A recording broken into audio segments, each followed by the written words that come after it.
He was just, people nicknamed him the governor because he was just so outgoing, so interested in everybody, more interested in the adults than the kids his age. They thought maybe he had a urinary infection. I remember the nurse came out. She had a weird look on her face. She goes, it's not a urinary infection. I'm feeling something in his stomach, and I think I've already set it up for y'all to go to a surgeon at Children's Medical Center.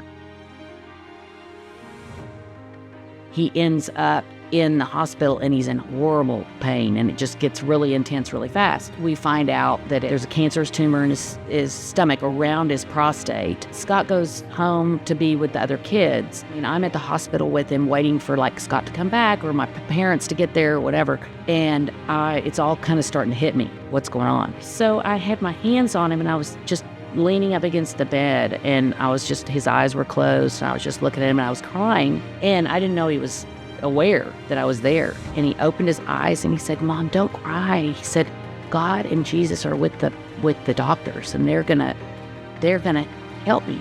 You don't need to worry."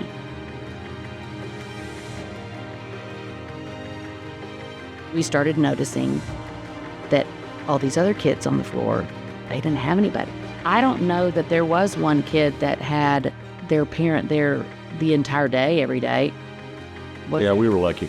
So Clayton became aware that there were a lot of kids there that didn't have their parents there, and he started questioning, where are their parents? Why do they not have anybody there? Scott and Shelby knew that there were many parents that weren't as privileged as they were. Many parents who were on hourly wage, for instance, who just couldn't take time off to be in the hospital to be with their child. Say your child's dying and you're working full-time to keep your insurance, and you can't get your time off, and your child is just, the days are ticking. We wanted to help, either arrange for somebody to fill in for them while they could be at hospital bed or at home with their child before they passed away. We want these families, when they find out their child's going to die and there's no more medicine to help them, that's why we call it medicine of the heart, we wanted to let the parents figure out what is it, and what is it that would be special for your family to create these memories that will last after your child is gone. We serve all over the country. And it's just started slowly. We started here obviously in Dallas. It moved to Fort Worth. It moved just to the state of Texas.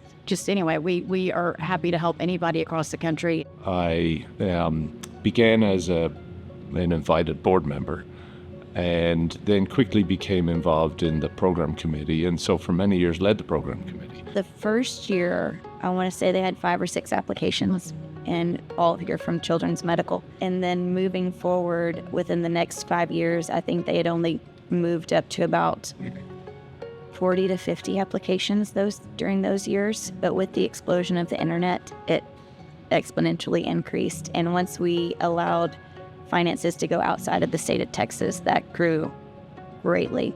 I can't imagine the trauma. I can't imagine the grief. I can't imagine the heartache. I can't imagine the loss.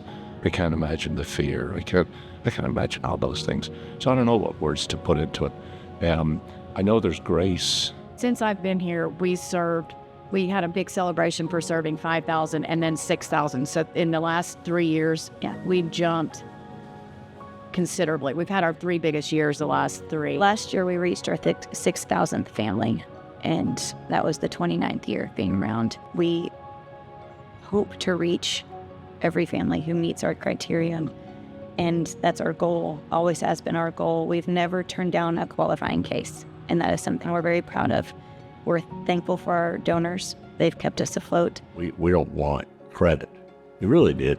No. This is for the people that weren't as lucky as we were, and we want them to benefit, but we wanted the parents to be able to know what was going on, but not the child. Sometimes it was as simple as an air conditioner or paying the bills for groceries and things, so that they don't have to think about that, because that last time with their child is so precious. It's been 30 years, and on one hand, it seems like a lifetime ago, and on the other hand, it seems like yesterday. These everlasting memories and keeping this alive will help these families grieve. It helped us. And it helped us. Families still need time. Kids still have hopes and dreams. Foundations can still provide pathways to those hopes and dreams.